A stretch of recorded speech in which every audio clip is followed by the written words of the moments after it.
അടിപൊളിയായിട്ടുള്ള ഒരു അറ്റയർ അല്ലേ ഇത്. എനിക്ക് തന്നെ സത്യം പറഞ്ഞാൽ നല്ല ഭയങ്കരമായിട്ട് ഇഷ്ടപ്പെട്ടു. ഇത് പാനൽ കട്ടിൽ വന്നിട്ടുള്ള ഒരു വെരി ബ്യൂട്ടിഫുൾ അറ്റയർ. അപ്പം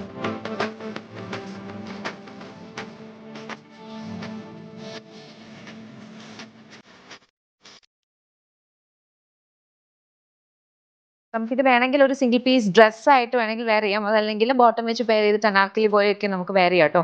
പാനൽ കട്ടാണ് വന്നിരിക്കുന്നത്. എന്നിട്ട് ഫ്രണ്ട് പോർഷനിലേക്ക് പാനൽ കട്ട് ഹൈലൈറ്റ് ചെയ്യുന്ന രീതിയിൽ പൈപ്പിംഗ് പോയിട്ടുണ്ട്.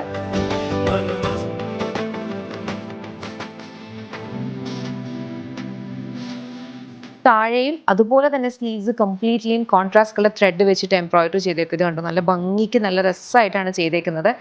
ബാക്കിൽ പാനൽ കട്ട് മാത്രമായിട്ടാണ് വരിക കേട്ടോ. ബാക്കിലേക്ക് ഈ ഒരു വർക്ക് പോകുന്നില്ല. വെരി ബ്യൂട്ടിഫുൾ, നല്ല ഭംഗിയുള്ള ഒരു അറ്റയർ. അതിൻ്റെ ഒരു കളർ കോമ്പിനേഷൻ ആയിക്കോട്ടെ, അതിൻ്റെ ഒരു എംബ്രോയിഡറിയുടെ ഒരു പാറ്റേൺ ആയിക്കോട്ടെ, താഴെ കണ്ടോ ഇതേ സെയിം എംബ്രോയിഡറി ആണ് നമ്മൾ കൊടുത്തിട്ടുള്ളത്.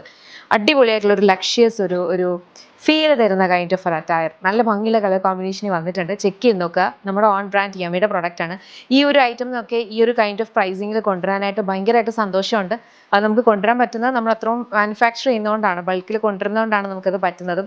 അപ്പം വിച്ച് ഡയറക്ട്ലി മീൻസ് നിങ്ങളുടെ സപ്പോർട്ടോടാണ് നമുക്ക് ഈ റേറ്റിൽ കൊണ്ടുവരാൻ പറ്റുന്നത്. അപ്പോൾ ഏതെങ്കിലും ഇഷ്ടപ്പെട്ട് കഴിഞ്ഞാൽ please make use of it. ഇഷ്ടപ്പെട്ട വെബ്സൈറ്റ് അല്ലെങ്കിൽ അത്രയും മാത്രം ഓർഡർ പ്ലേസ് ചെയ്യാൻ നമുക്ക് വാട്സാപ്പ് സെയിൽസ് അവൈലബിൾ അല്ല.